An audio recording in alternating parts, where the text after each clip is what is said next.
And I'm with Minister Robert Troy of Fianna Fáil, Eoin Ó Briones of Sinn Féin and Jennifer Whitmore of the Social Democrats. 320,000 households unable to pay energy bills, as I said before the break. But at the same time as those households go without or restrict light or heat or energy use in their homes, millions of euro worth of unused energy goes wasted daily in this country by the state. It could save many of them from energy poverty they're suffering right now. That's the contention of EnergyCloud CEO Alan Wiley, who joins me now. Alan, you're very welcome. Thanks, Cormac. Nice to be here. It's a startling claim. Tell me, from your point of view, what's happening?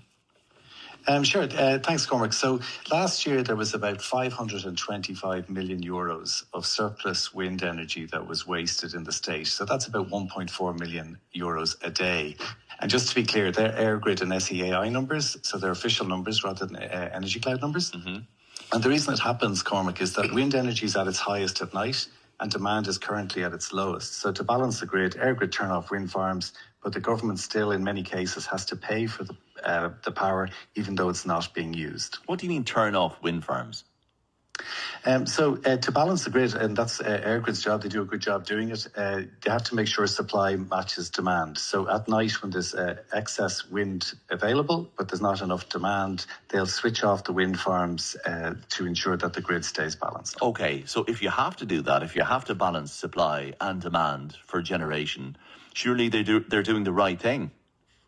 They're doing the right thing, so there's no complaint about EirGrid, but what the government should be doing is instructing all the state agencies to actually try and use the waste rather than just dumping it. Okay, how would they do that if demand isn't there at night time?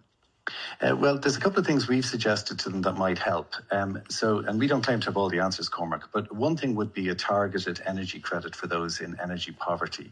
And the good thing about targeted credits is that we've a precedent here, because a couple of years ago, you might all remember, we were given universal credits. So it's possible to do this, and there's a precedent to show it can be done.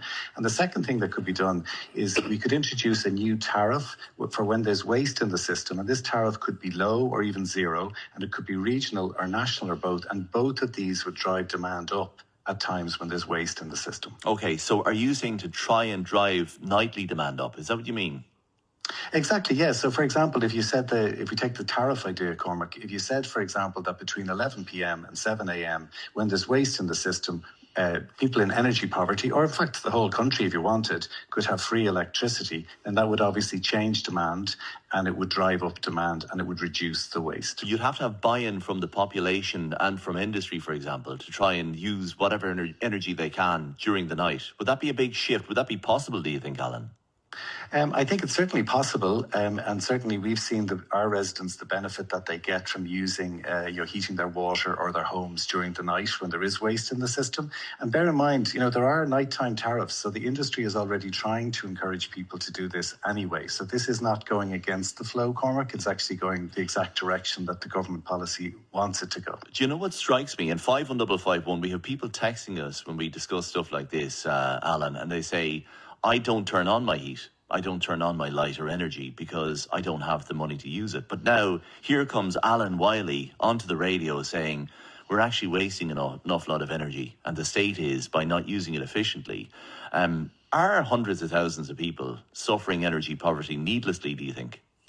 Oh, absolutely they are. I mean, this is an unnecessary and it's completely unforgivable scandal, Cormac, because the waste is there.